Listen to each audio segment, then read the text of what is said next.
दोस्तों, अमेरिका और उसके दोस्त देशों की तरफ से लगातार 20 साल तक अफगानिस्तान के अंदर तालिबान को रोकने की कोशिश की गई, मगर लाख कोशिशों के बावजूद भी आखिरकार अगस्त सन 2021 में तालिबान अफगानिस्तान में दोबारा वापस आ ही गया और अमेरिका को अपना सब कुछ वहां से उठाकर वापस भागना पड़ा। तालिबान की जब दोबारा से वापसी हुई तो न सिर्फ अमेरिका बल्कि दुनिया के दूसरे अलग अलग इलाकों में रहने वाले ज़्यादातर एक्सपर्ट्स भी यही मान रहे थे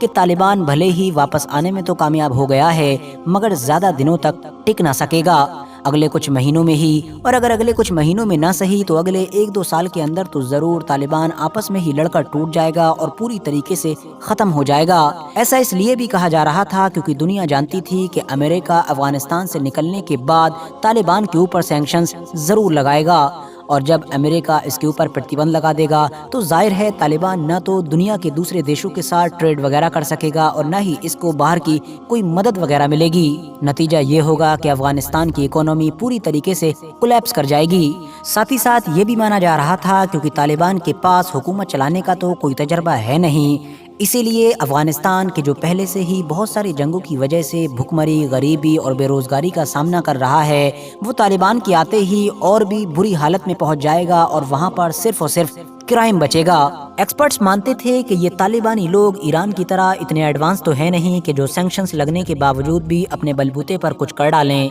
बल्कि ये तो न सिर्फ मॉडर्न सिस्टम से काफ़ी दूर हैं बल्कि टेक्नोलॉजी से भी इनका दूर दूर तक कोई वास्ता नहीं है। इसीलिए एक बार जब इनके ऊपर प्रतिबंध लगेंगे, बाहर से इनको मदद मिलना बंद हो जाएगी, तो न सिर्फ इनकी इकोनॉमी ही पूरी तरीके से कोलैप्स कर जाएगी बल्कि इनके लिए तो अपने देश के बॉर्डर की हिफाजत करना या फिर अपने देश के अंदर की सिक्योरिटी मेंटेन करना भी एक बड़ा चैलेंज बन जाएगी। मगर दोस्तों, फिर पूरी दुनिया ने देखा कि एक्सपर्ट्स के ये सारे ही दावे और ये सारे अंदाजे अफगानिस्तान और तालिबान के बारे में गलत साबित हुए, क्योंकि पूरी दुनिया को चौंकाते हुए तालिबान न सिर्फ सरवाइव करने में कामयाब रहा बल्कि आज के दौर में तो उसकी इकोनॉमी भी अब धीरे धीरे ऊपर की तरफ जा रही है। स्पेशली अफगानिस्तान की जो करेंसी है उसकी परफॉर्मेंस ने तो पूरी ही दुनिया को हैरान कर दिया है। दुनिया की कई बड़ी बड़ी ऑर्गेनाइजेशंस की तरफ से अफगानिस्तान की करेंसी के ऊपर पॉजिटिव रिपोर्ट जारी की गई है और बाकायदा इस करेंसी को उन टॉप देशों की लिस्ट में डाला गया है कि जिन देशों की करेंसी ने पिछले कुछ वक्त में सबसे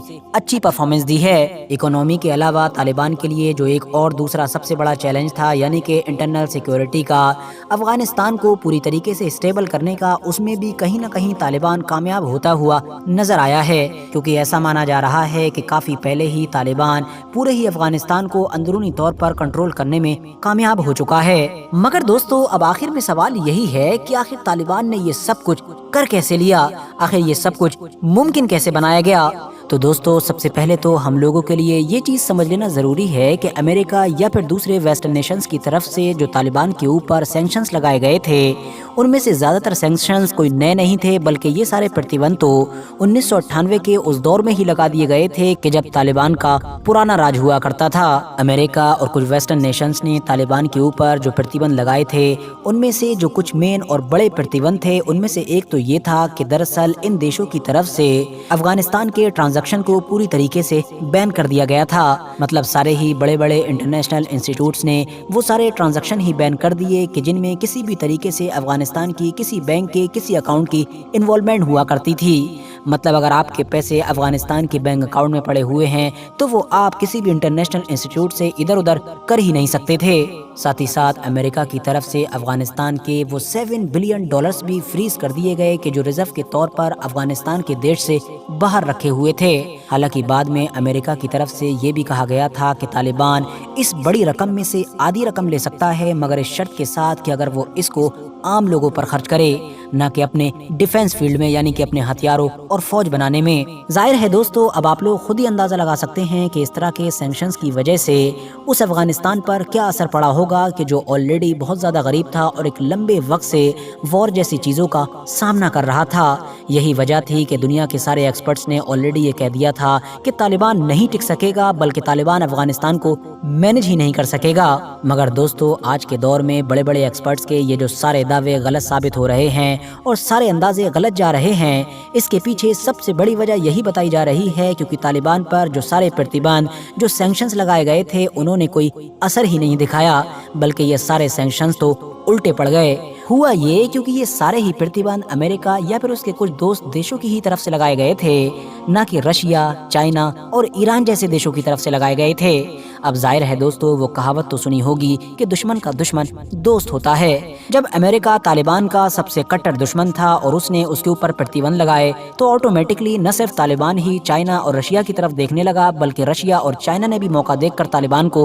अपनी तरफ खींचा और इस तरह से अब तालिबान की गाड़ी भी चलना शुरू हो गई। तालिबान ने पावर में आते ही रशिया और चाइना जैसे देशों से बातचीत शुरू कर दी थी और बदले में इन देशों ने भी उसकी मदद करना शुरू कर दी थी। आप लोगों ने भी अगर नोटिस किया होगा तो आपको पता होगा कि पिछले एक लंबे वक्त से जहां पेट्रोलियम और वीट जैसी सारी चीजें अफगानिस्तान रशिया से खरीद रहा है और रशिया से मंगा रहा है, तो वहीं दूसरी तरफ चाइना के साथ भी उसने बड़ी बड़ी डील की है। इवन वो डील तो आपको याद ही होगी जो अभी कुछ महीने पहले ही हुई है 25 साल के लिए, कि जिसके मुताबिक चाइना अफगानिस्तान के कुछ खास इलाकों से बड़ी मात्रा में तेल निकालेगा, जिससे न सिर्फ चाइना का तो फायदा होगा ही होगा, बल्कि दूसरी तरफ तालिबान की तो किस्मत ही बदल जाएगी। बीच में तो कुछ इस तरह की रिपोर्ट्स भी आई थीं जिसमें ये बताया गया था कि रशिया और चाइना जैसे देश आने वाले वक्त में बहुत जल्द ही तालिबान को एडवांस हथियार भी दे सकते हैं। उसके पीछे मेन वजह यही बताई जा रही थी क्योंकि चाइना अफगानिस्तान के इलाके में ज्यादा से ज्यादा इन्वेस्ट करना चाहता है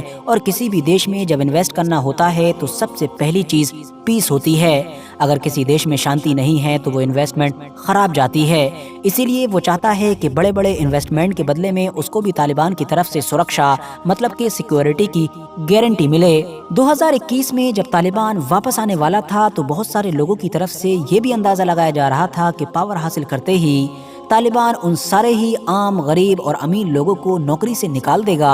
कि जो पुरानी हुकूमत के दौर से नौकरी करते आ रहे हैं। वो इसलिए क्योंकि अफगानिस्तान की पुरानी हुकूमत इनडायरेक्टली अमेरिका की ही हुकूमत थी। तो इस हिसाब से लोगों को उम्मीद थी कि तालिबान जैसे ही ये बड़ा फैसला लेगा, अफगानिस्तान में एक बड़ा क्राइसिस आएगा। पहले ही बेरोजगारी और गरीबी और भुखमरी फैली पड़ी है। लोग जब और भी ज्यादा बेरोजगार हो जाएंगे तो अफगानिस्तान के हालात और भी ज्यादा बुरे हो जाएंगे। मगर दोस्तों, ऐसा सोचने वाले वो सारे ही लोग उस वक्त चौंक गए कि जब तालिबान की तरफ से इस तरह का कोई भी फैसला नहीं लिया गया। वो सारे ही आम और खास लोग आज भी अपनी नौकरियां कर रहे हैं और बाकायदा पुराने दस्तूर के मुताबिक उनको वही सैलरीज भी दी जा रही हैं। इस चीज ने भी न सिर्फ अफगानिस्तान के अंदरूनी सिस्टम को बल्कि अफगानिस्तान की जो करेंसी है उसको भी स्टेबल रखने में बड़ा किरदार अदा किया। पड़ोसी देशों की अगर बात की जाए तो ईरान के साथ भी तालिबान के रिश्ते लगभग ठीक ठाक नजर आते हैं। एक दो मौकों पर क्लैश जरूर दिखाई दिया, मगर बाद में अगर दोनों तरफ के मिनिस्टर्स की बयानबाजी को देखा जाए तो लगता है कि सब कुछ ठीक ठाक है। मगर हाँ, जो पाकिस्तान है उसके साथ तालिबान के रिश्ते सिर्फ खराब ही नहीं बल्कि बहुत बहुत बहुत खराब हैं। मगर इससे उलट सऊदी अरबिया और यूएई जैसी गल्फ कंट्रीज के साथ तालिबान के रिश्ते ठीक नजर आते हैं। यूएई जैसे देशों के साथ तो तालिबान ने डील भी की है। इंटरेस्टिंगली, अफगानिस्तान का एक बड़ा और अमीर पड़ोसी देश कि जिसको हम लोग इंडिया के नाम से जानते हैं और जिसके बारे में बहुत सारे लोगों की तरफ से ये अंदाजा लगाया जा रहा था कि अफगानिस्तान में तालिबान की वापसी के बाद इंडिया के रिश्ते शायद अफगानिस्तान से खराब हो जाएंगे, वो इंडिया भी इस मैटर को लेकर पूरी तरीके से न्यूट्रल नजर आता है। बल्कि हैरानी की बात तो ये है कि इंडिया की तरफ से हर साल अपने बजट में से अफगानिस्तान की मदद के लिए जो एक बड़ी रकम दी जाती थी वो तालिबान के आने के बाद भी जारी रखी गई है और जाहिर है ये चीज समझने वालों के लिए एक बड़ा इशारा करती है। फिलहाल दोस्तों, इस वीडियो की मदद से आप लोग समझ चुके होंगे कि अमेरिका और यूरोपियन देशों की तरफ से प्रतिबंध लगाए जाने के बावजूद भी तालिबान सरवाइव करने में कैसे कामयाब हुआ। आज की अपनी वीडियो को हम यहीं पर खत्म करते हैं। वीडियो पसंद आने पर न सिर्फ वीडियो को लाइक करें बल्कि अपने फ्रेंड्स के साथ भी